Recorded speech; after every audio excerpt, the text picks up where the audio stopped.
Hello friends, welcome back to my YouTube channel. कैसे हैं भाई आप लोग सब। तो हम लोग बात कर रहे थे इन मुस्लिम लॉ सीरीज़ में हमारे, उसमें हम लोग एक्नॉलेजमेंट की बात कर रहे थे। तो आज की क्लास में हम लोग और उसको आगे बढ़ाएंगे। लेकिन सबसे पहले मैं आपसे ये कहना चाहूँगा कि अगर आपने वीडियो को अभी तक मेरे लाइक नहीं किया है, शेयर नहीं किया है, सब्सक्राइब नहीं किया है, तो प्लीज़ आप उसको लाइक करें, शेयर करें और सब्सक्राइब करें। तो चलें हम आज की क्लास को स्टार्ट करते हैं। हम लोग जो है वो बात करेंगे मुस्लिम लॉ में एक्नॉलेजमेंट की या लेजिटिमेसी ऑफ चाइल्ड की।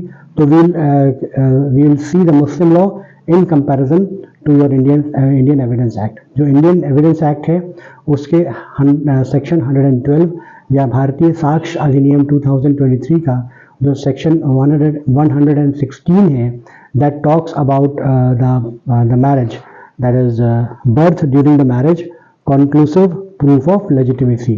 ये जो है वो बात करता है कि शादी के दौरान अगर कोई बच्चा जो है होता है, इसमें ये वर्ड लिखा गया है कि अगर if the child is born in continuous of valid marriage between a mother and any other man just after the marriage or after 280 days of dissolution of marriage, शादी के 280 दिन बाद अगर डिसॉल्व हो जाती है तो उस कंडीशन में वो बच्चा जो है वो वैलिड माना जाएगा, वो लेजिटिमेट माना जाएगा and it would be a conclusive proof. ये कॉन्क्लूसिव प्रूफ होगा कि भाई वो बच्चा जो है वो लेजिटिमेट है, अनलेस कि वो मैन जो है ये प्रूव करे कि भाई दोनों की एक्सेस नहीं थी, हस्बैंड और वाइफ की या जो भी मैन और वुमेन की।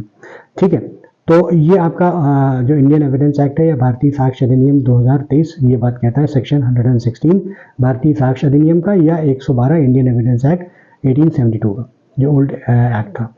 ठीक है, लेकिन मुस्लिम लॉ ये कहता है, मुस्लिम लॉ में थोड़ी सी डिफरेंस ये है कि वो कहते हैं कि parents should be married at the time of conception of the child. तो जब बच्चा जो है वो जब आएगा तो उस दौरान जो है वो मदर और फादर की शादी जो है वो मैंडेटरी है। लेकिन जो आपका इंडियन एविडेंस एक्ट है वो ये कहता है कि it is immaterial whether the woman was married at the time of the conception of child और नॉट, कि वो शादीशुदा थी या नहीं थी कंसेप्शन के दौरान, तो वो माने नहीं रखता है। ठीक है, फिर उसके बाद जो है वो आपका जो वर्ड कंटिन्यूस है जो इंडियन एविडेंस एक्ट में है या भारतीय साक्ष्य अधिनियम में है कि during the continuous of a valid marriage, the conception of child during the legitimacy of the child during the continuous of the marriage, है ना, valid marriage between mother and any other man. तो ये continuous word जो है वो आपका clear नहीं है कि ये शादी के इमीडिएटली बाद है या कितने दिन बाद है। जैसे कि मुस्लिम लॉ में वो कहते हैं भाई 6 महीने बाद जो है वो अगर है तो वो लेजिटिमेट माना जाएगा। फिर उसके बाद जो है वो आपका इंडियन एविडेंस एक्ट जो है वो डाइवोर्स के बारे में भी कुछ नहीं, उसमें लाइट नहीं थ्रो करता है कि अगर डाइवोर्स हो चुका है तो कितने दिन बाद तक जो बच्चा है वो लेजिटिमेट कहलाएगा। जबकि मुस्लिम लॉ में जो है वो ये प्रोविज़न दिया हुआ है कि 2 साल के अंदर अगर डाइवोर्स होता है या उसकी डेथ हो जाती है, हस्बैंड की उसकी मृत्यु हो जाती है, तो वो वैलिड माना जाएगा। हस्बैंड की अगर डेथ हो गई या फौत हो गई या वो डाइवोर्स हो गया तो वो वैलिड माना जाएगा। ठीक है, तो ये चीज़ें जो है वो आपके इंडियन एविडेंस एक्ट में नहीं है। तो जो हमारा जो इंडियन कोर्ट्स का जो पॉइंट ऑफ व्यू है वो ये है कि भाई वो ये तो मानते हैं कि जो आपका एक्नॉलेजमेंट है वो ये कहते हैं कि it is a part of Muslim law, it is a substantial part of Muslim law. लेकिन जब वहाँ पे लेजिटिमेसी की बात आती है then they go with the Indian evidence act, कि वो कहते हैं कि भाई ये जो है वो प्रोसीजरल जो है वो लॉ है, तो it will go along with the Indian evidence act या भारतीय साक्ष्य अधिनियम 2023।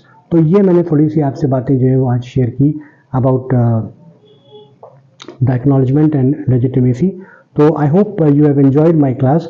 इन case if you have liked my video then please share my video, subscribe to my channel and subscribe to my video. And in case आपको कोई अगर comments भी आप देना चाहें तो प्लीज़ आप कमेंट सेक्शन में अपने कमेंट्स भी पोस्ट कर सकते हैं।